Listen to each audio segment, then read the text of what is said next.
Muchas gracias, gobernador, por haber accedido a estar con nosotros Placer, como siempre. y especialmente, además, a renunciar a hacer una intervención desde el atril y aceptar hablar conmigo, porque para mí personalmente siempre es más divertido. No sé si para usted, que espero que sí, pero para mí lo es y yo creo que para quienes nos escuchan, pues también. No, si no le importa, y dado que es la hora que es, empezamos. Bueno, hace semanas, un par de semanas, el banco revisó al alza la previsión de crecimiento económico para este año para España, en línea con lo que lo había hecho el gobierno el día anterior y los principales analistas privados también. Antes ha aparecido tan claramente las tensiones a la baja que había cuando hace 3 meses estaban ustedes dudando tanto de cómo iba a ser el este. Efectivamente, los datos de la revisión en gran medida se debe por que los datos del segundo trimestre han sido mejores de lo esperado, y también ha habido ahora, por cierto, revisiones hacia atrás de los años anteriores y de algunos trimestres, con lo cual, de hecho, si tuviéramos que hacer ahora la previsión por el efecto puramente aritmético de todo lo que ha pasado, pues serían para el conjunto del año 2025 otras 3 décimas más. Quiere decir que las revisiones de los datos está siendo, y es verdad que lo que se está poniendo de manifiesto es una resiliencia muy grande a perturbaciones y a riesgos de distinta naturaleza, tanto de la economía internacional como de la economía europea y sobre todo de la economía española, que está teniendo un desempeño que supera las expectativas, y por tanto esto es quizá lo más relevante a la hora de explicar esta revisión. Lo que no quiere decir que no estemos en un entorno genuinamente complejo mirando hacia adelante a nivel internacional y también con vulnerabilidades domésticas. Esto es así. Yo lo que diría es, da la impresión, sobre todo la parte geoestratégica, geopolítica e internacional, que algunos riesgos que pensábamos que podían materializarse en el corto plazo, vía inestabilidad potencial en los mercados financieros o vía una quiebra de confianza asociada a la subida de los aranceles o a las dudas sobre cómo iba a afectar a las cadenas de suministro internacionales, todos estos elementos no están materializándose o lo están haciendo en mucha menor medida de lo que esperábamos, y me extiendo no solamente al segundo, sino al tercer trimestre, y ya estamos casi en el cuarto trimestre. Los datos duros y de alta frecuencia que vamos recibiendo, incluidos los datos de septiembre que hemos visto nosotros, nos confirman de nuevo un tercer trimestre que va a ser sólido. Probablemente cuando el INE lo confirme con sus datos del PIB. Por lo tanto, no estamos, por distintas razones, nos llevaría un poco de tiempo, la economía internacional y la economía nacional muestra unos niveles de resiliencia altísimos ante determinados elementos que a priori pensábamos que podían tener más efecto. Esto es el corto plazo. Esto no quiere decir que alguna de los elementos nuevos en el entorno internacional, genuinamente, cuando lo miramos desde determinado ángulo, no nos genera mucha tranquilidad. Y es posible que estos sean efectos más graduales, que afecten a la oferta, a pérdidas de eficiencia en la oferta global, la economía mundial, y que lo vayamos viendo de forma más lenta, más adelante. Y esto es algo de lo que estamos pendientes, pero los hechos más, digamos, con datos duros son efectivamente de mucha resiliencia. Usted me lo dirá o no, pero parece que el BCE ha llegado ya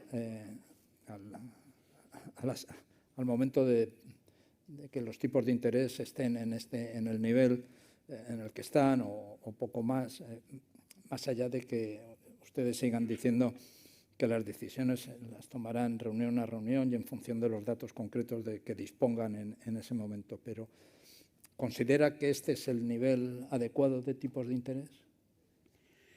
Bueno, es el nivel adecuado desde el momento en el cual estamos, yo lo que diría es, estamos en el objetivo de inflación, o sea, el objetivo de estabilidad de precios en el entorno del 2% ya se ha materializado décima arriba, décima abajo, mes antes o mes después.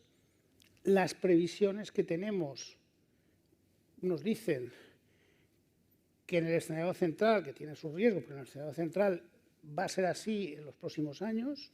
Estamos en el objetivo, proyectamos seguir en el objetivo en nuestro escenario central.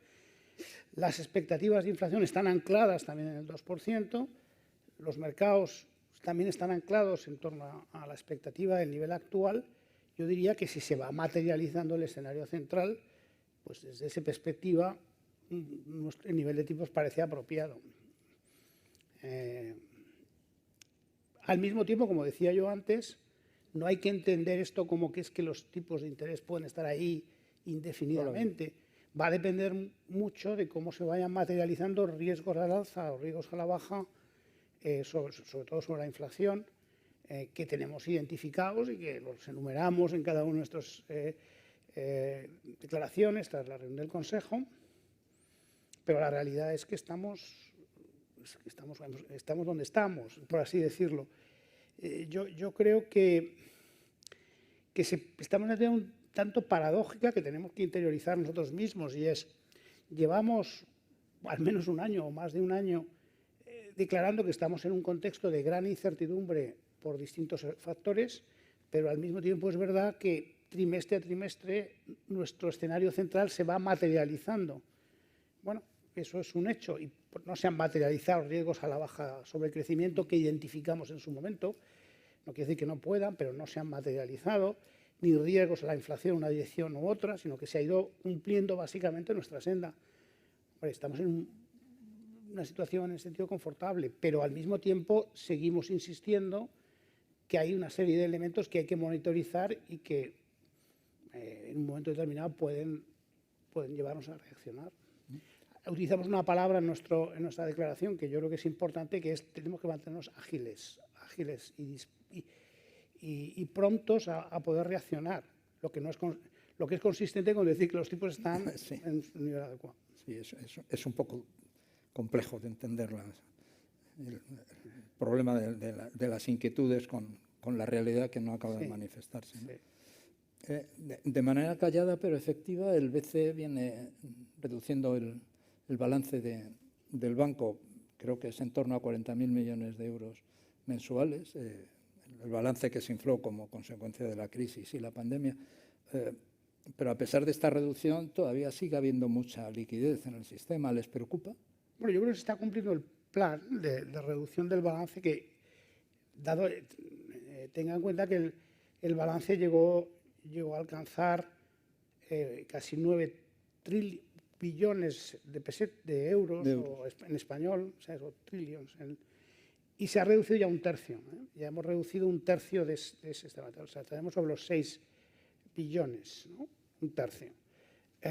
Bueno, hay un calendario de gradualidad que se está materializando, se está cumpliendo bien, y yo creo que la sensación que tenemos, porque el objetivo era, dado que habías hecho unas intervenciones tan enormemente abultadas en situaciones tan complejas como el COVID, etcétera, pues ahora era importante que esa reducción del balance se hiciera sin afectar de una forma significativa al precio de los mercados.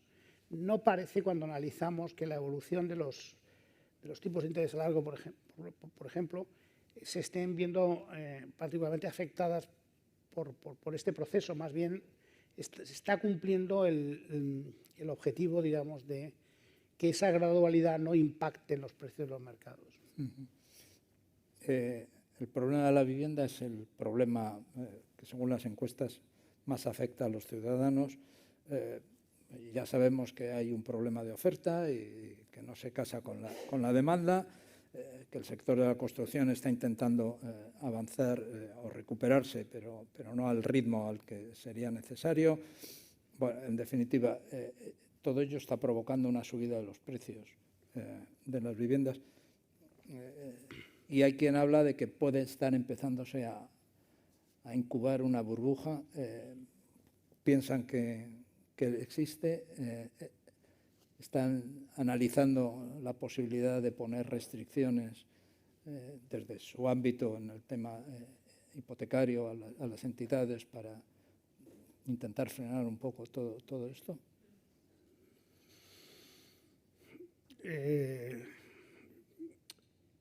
El nivel de precios, si utilizamos un indicador muy simple, que es deflactar el nivel de precios de la vivienda por el IPC, en este momento estamos aproximadamente en los niveles de principio del 2005.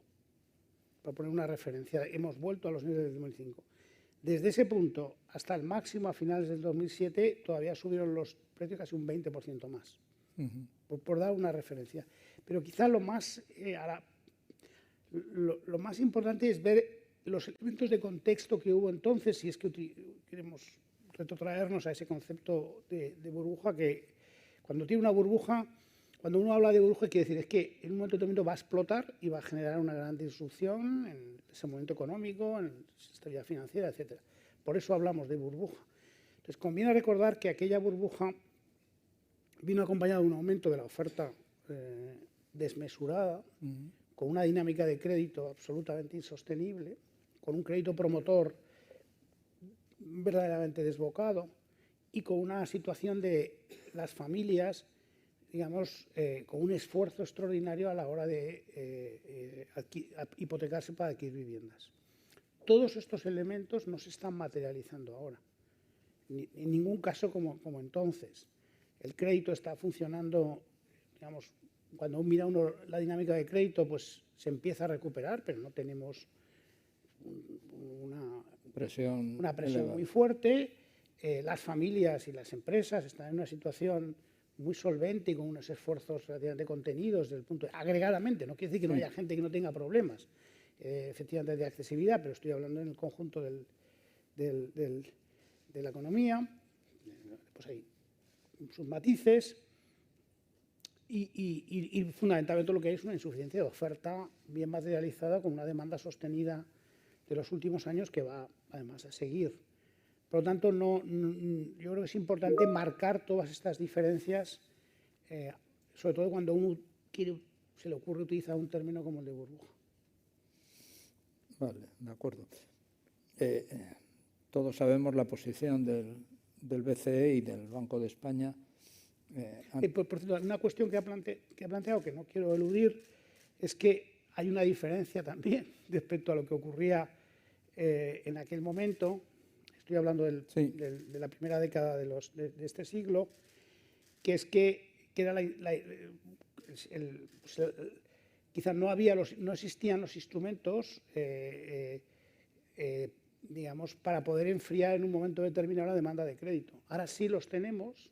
Es decir, el Banco de España dispone de instrumentos, estrictamente el Banco de España, para poder fijar estándares, límites a los estándares de crédito en distintos ámbitos o en distintos parámetros del crédito, de los mercados de crédito. Eso es verdad. Es verdad que nos han, el Fondo Monetario recientemente y alguna instancia europea que mira la supervisión macroprudencial desde arriba nos ha sugerido que lo vayamos pensando, que lo han hecho casi todos en Europa, etcétera. Bueno, nosotros estamos mirando la demanda de crédito, estamos analizando y hemos reconocido y reconocemos que estamos haciendo los trabajos internos por si llegara el momento en el cual hubiera que hacerlo, pero no se está. No, este no es el momento. No es el momento, no vemos las condiciones. Lo que no quiere decir que tampoco que no lo pudiéramos hacer incluso antes de que se materializara el problema. Se conviene que en momentos, como hemos hecho con el buffer anticíclico, pues sería un poco el mismo concepto, que es un instrumento distinto, pero complementario, ¿no? Es decir, es ponerlo en marcha en tiempos todavía de cierta normalidad, sin que sea necesariamente vinculante. Es una reflexión que estamos haciendo en el banco, Lo hemos dicho en el informe de estabilidad financiera y lo repito yo ahora, pero también es un elemento de tranquilidad, que ahora, digamos, estamos mejor equipados en su momento de lo que podíamos estar a principios de los 2000. Sí, no, le quería preguntar de eso, pero ya me ha respondido antes de preguntarle, así que estupendo. No, le decía que tanto el Banco de España como el Banco Central Europeo fijaron su posición en su momento ante la operación de intento de compra de Sabadell por parte de BBVA. Ustedes dejaron claro que no había problemas de solvencia en ninguno de los dos casos individuales, ni en el hipotético caso de que se produjera de que Sabadell de una manera u otra se convirtiera en filial de BBVA. Pero, y es lo que me preocupa, desde el punto de vista de la competencia en el sector, ¿qué opinión tienen si realmente se llegara a producir una compra de Sabadell por parte de BBVA?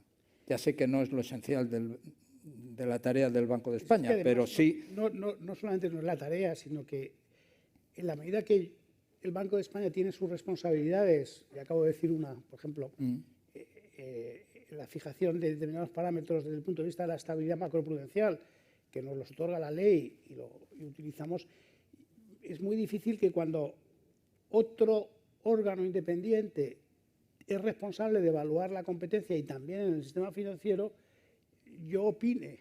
De modo que no esperaría que la CNMV opinara sobre estabilidad financiera, no sé cómo decirlo, en un momento determinado. Por lo tanto, yo creo que tenemos que ser muy respetuosos con las competencias que tiene cada institución independiente y cada regulador y supervisor. Bien.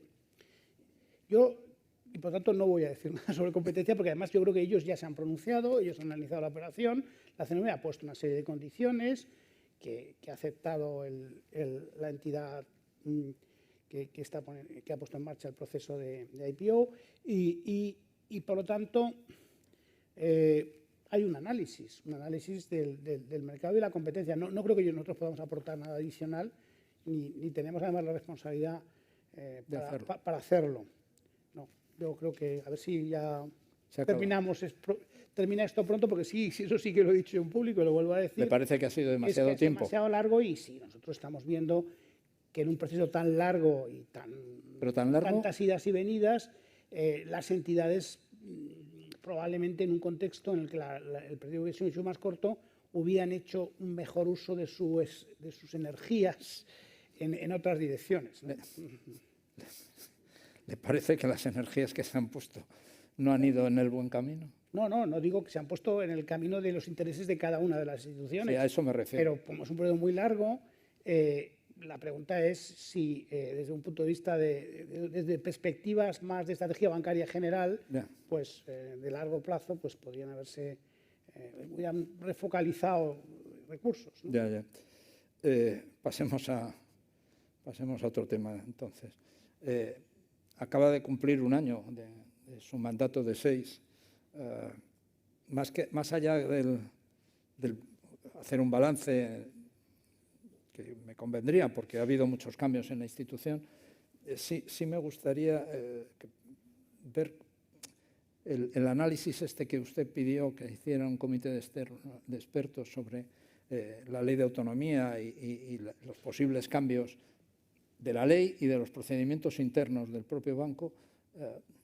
¿Qué conclusiones hay? Bueno, lo ha hecho pero ¿qué parte de eso quiere usted poner en marcha? No, más que yo, el Consejo, porque esto es el Consejo del Banco. Es una iniciativa del Consejo del Banco, que lo ha dirigido además, lo dirige este proceso, no lo dirijo yo, y es bueno porque que no sea así, es la consejera Lucía Rodríguez, ella es la que ha estado trabajando con el comité de expertos.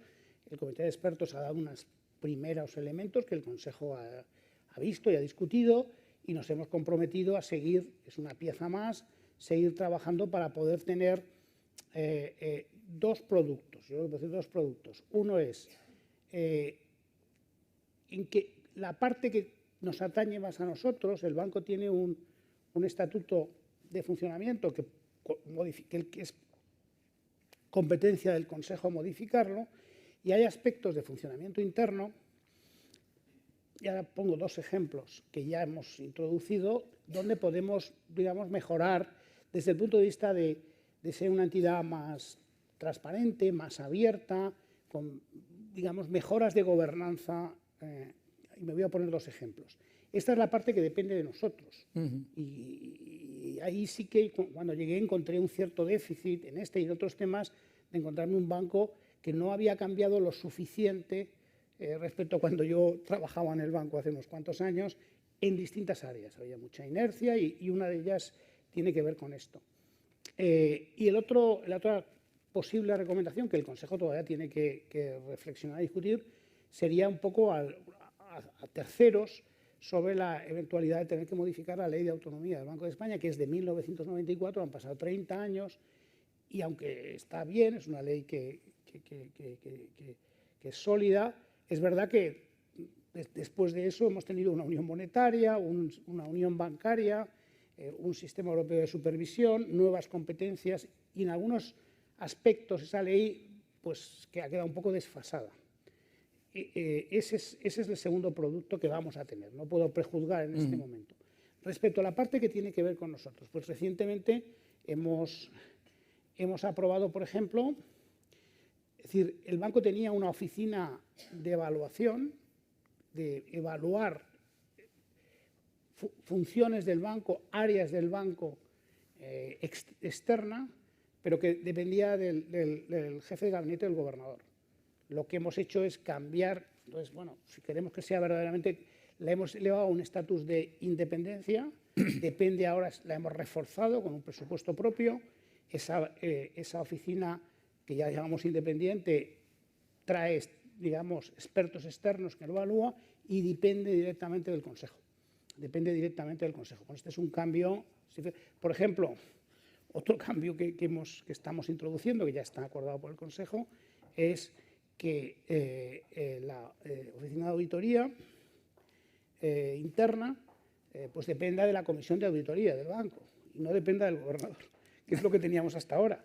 Bueno, pues este es otro cambio bastante evidente que había que hacer y hay algunos que estamos abordando de forma inmediata. O sea, que de esta manera... En todo lo que tiene que ver, y esto ya trasciende un poco a este tema, en todo lo que tiene que ver con transparencia, apertura, rendición de cuentas, tenemos que movernos, nos estamos moviendo. Por ejemplo, yo estoy muy inhabitual que el banco rendiera cuentas ante el Parlamento y va más a explicar el informe anual o a hablar no de lo mío, sino de lo de otros.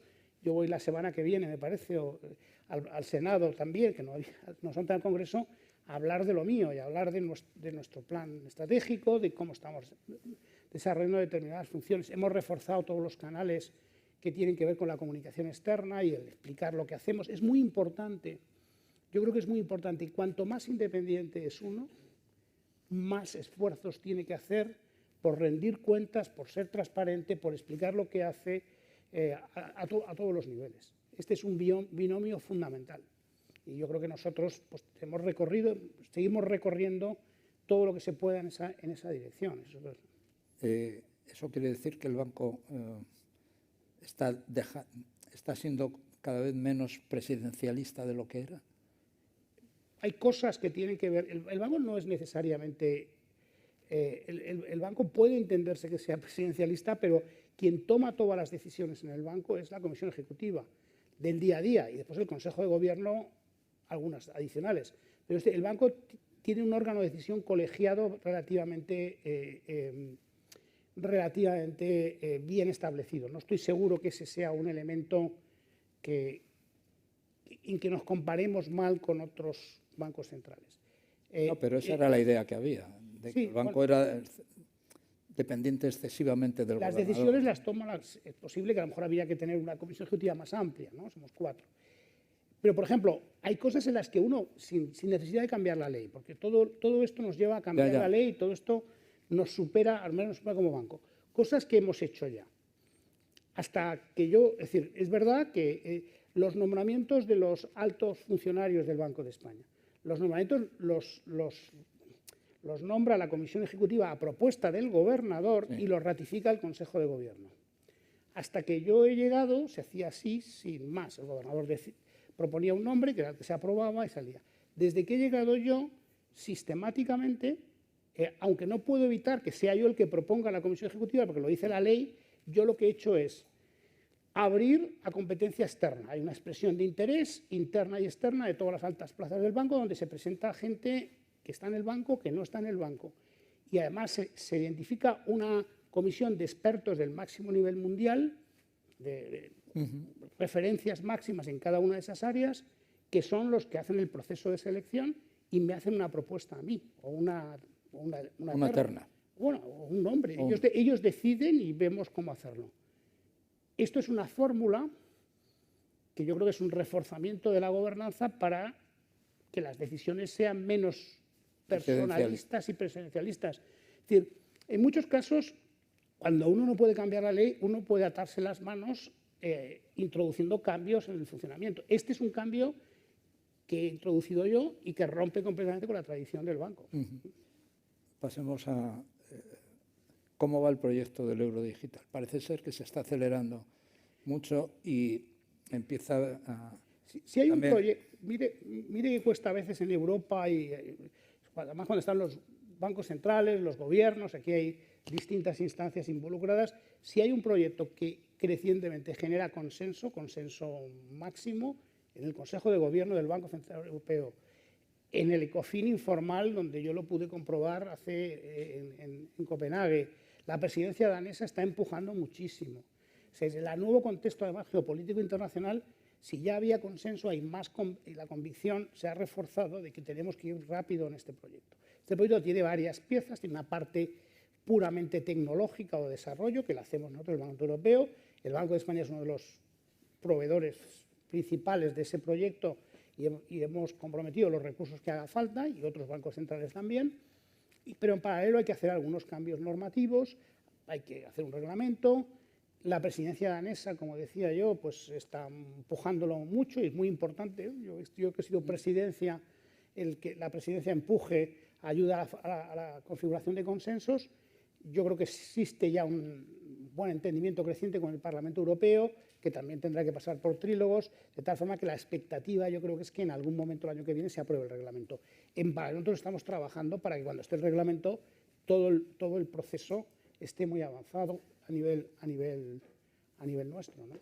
Sí, yo creo que ese proceso está avanzando muy rápido. ¿Y teme que haya algún tipo de oposición por parte del sector privado, en la medida en la que pueda significar pues una pérdida de depósitos, un problema de desvío de transacciones? Quizá hemos tenido aquí un problema de comunicación nosotros, los bancos centrales, porque cuando uno examina las dudas que en el mundo se han podido plantear y las contrastas, se da cuenta que son infundadas, que realmente lo que está en juego aquí con el euro digital claramente es que exista en un mundo en el que con las nuevas tecnologías que se están desarrollando de tokenización, de blockchain, de smart contracts, estamos también en la parte mayorista trabajando, que toda esa transformación de los pagos hacia el mundo, hacia el dinero digital y la tokenización, se haga en Europa con tecnología europea y donde los protagonistas sean nuestros intermediarios bancarios europeos. Eso es lo que queremos nosotros en el Banco Central Europeo. Y necesitamos proveer ciertas infraestructuras públicas que coadyuven y apoyen esto. Una es el euro digital y otra es pues todo el reforzamiento del sistema de pagos mayorista, el Target 2, con lo que se llama Distributed Layer Technologies, para que todas estas nuevas tecnologías se impulsen desde Europa con tecnología europea y con intermediarios europeos. De lo que se trata en última instancia con el euro digital, yo creo, es que del mismo modo que en este momento nos genera absoluta tranquilidad el hacer pagos en efectivo o hacer pagos entre cuentas corrientes bancarias o en Bizum, porque se liquidan en dinero del Banco Central, en Target 2, o porque los billetes los emitimos nosotros y están respaldados por nosotros y la seguridad que da un Banco Central, en toda esa transición al mundo digital, al mismo tiempo que nos aprovechemos de todas estas nuevas capacidades y tecnologías de inmediatez, eficiencia, etcétera, vamos offline, al mismo tiempo tengamos por detrás la seguridad que da el que el emisor sea un banco central. Yo creo esto, y los bancos deben estar tranquilos de que van a ser beneficiarios de este proceso. Sí, sí. La última pregunta, porque ya no nos queda tiempo. Sí. Esta mañana se ha hablado aquí de simplificación, de regulación, no sé. ¿Por dónde van los reguladores, ustedes que son reguladores y supervisores? Bueno, aquí hay un calendario. Yo creo que lo que ha hecho la Comisión Europea, y hay que reconocérselo a esta nueva Comisión Europea, a este nuevo equipo, es poner la simplificación regulatoria en toda la economía europea, en todos los ámbitos europeos, como una prioridad. Y bueno, cuando vas recorriendo los distintos sectores, llegas al sector financiero, pues te das cuenta que, como cualquier otro sector, hay sobreregulación, complejidad, densidad. Yo creo que esto es así y en eso hay relativo consenso. Ahora bien, tenemos una arquitectura en Europa regulatoria y supervisora compleja, con distintos actores, con un plan europeo, con un plan nacional, con una autoridad de resolución, con una autoridad como es la EBA, con el SSM. La Comisión toma la iniciativa en los productos de nivel 1, es decir, estamos ante una... Por lo tanto, el esfuerzo simplificador en este ámbito es particularmente retador. La Comisión debería presentar algo a final del año que viene, o creo que es en el otoño del año que viene, y nosotros desde el Banco Central Europeo nos hemos comprometido a apoyar, digamos, y a hacer propuestas hacia principios del año que viene, para que lleguen con suficiente tiempo. Estamos trabajando intensamente dentro del eurosistema en esa dirección, y también está trabajando, por ejemplo, la EBA en su ámbito, y, por ejemplo, de nuevo, a nivel del ECOFIN, digamos, en la presidencia danesa en Copenhague, pues le dio prioridad a este asunto y además hizo un diagnóstico muy fino de la situación y de cómo abordarla. Yo lo que creo que se puso de manifiesto, es decir, cada uno tiene su ámbito de responsabilidad, pero una de las conclusiones que yo extraje de Copenhague, que ya la teníamos, pero yo la vi allí con más, digamos, emergió de una forma más clara, es que alguna de las razones por las que existe tanta densidad regulatoria en Europa y una proliferación de normas de distinto nivel, lo llamamos nivel 2, nivel 3, 1, tiene que ver justamente con la propia manera en que se hacen los reglamentos y las directivas europeas.